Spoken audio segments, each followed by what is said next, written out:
Boys teams ప్రతి ఒక్కరికి సెలవు తీసుకుంటున్నాను. జై హింద్, జై భారత్. మురళీ నాయక్, మురళీ నాయక్, అమర్ రే, అమర్ రే, అమర్ రే, అమర్ రే. జై హింద్, జై భారత్. ఇప్పుడు యాక్చువల్లీ లైక్ ట్రైలర్ లాంచ్ ఈవెంట్కి వీళ్ళని పిలవడానికి ఎందుకు కారణమో మీకు మూవీలో చూస్తే ఎండ్ వర్క్ చూస్తే కొన్ని డైలాగ్స్ అర్థమైతే నేను దాని నుంచి మళ్ళీ మాట్లాడతాను.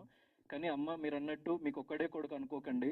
సో నేను మీ బిడ్డ లాంటి వాడినే. మీకు జీవితంలో ఎలాంటి సహాయం కావాలన్నా, మీరు ఎలాంటి ఆపదలో ఉన్నా, ఎలాంటి క్లిష్ట పరిస్థితుల్లో ఉన్నా ఖచ్చితంగా గౌతమ్ కృష్ణ మీ కొడుకు అని మర్చిపోకండి. నాకు డైరెక్ట్గా మీరు కాల్ చేయండి, నేను మీకోసం వస్తా.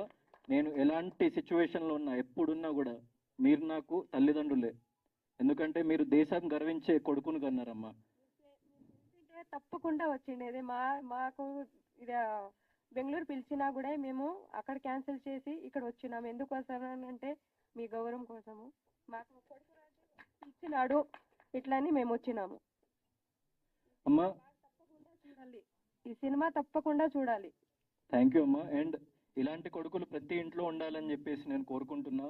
అండ్ మన దేశం కోసం మనం ఎంతో అంత సహాయం చేస్తూ ఉండాలి. And you will see the trailer, దాని తర్వాత మనం ఇంకా మాట్లాడదాము. అండ్ అమ్మ ఖచ్చితంగా నేను మిమ్మల్ని పిలిచింది ఎందుకంటే మీ బిడ్డ చాలా గొప్పవాడని చెప్పేసి మళ్ళీ మళ్ళీ మనం జనాలకి గుర్తు చేయాలి. అండ్ మీ బిడ్డని మించిన యోధుడు ఎవరు లేరు ఈ ప్రపంచంలో. ఎందుకంటే అంత చిన్న వయసులో అంత త్యాగం ఎవరు చేయలేరు, ఏ వ్యక్తి చేయలేడు ఈ ప్రపంచంలో. సో అంత గొప్ప వ్యక్తిని కన్నందుకు మీరు చాలా చాలా గొప్పవాళ్ళు. అండ్ మన దేశ సేవ కోసం మీ బిడ్డని పంపించినందుకు మీది చాలా చాలా ధైర్యమైన గుండె. మీరు ఎప్పటికీ అలాగే ఉండండి, చాలా ధీమాతో ఉండండి. నేనున్నా మీకు. Thank you.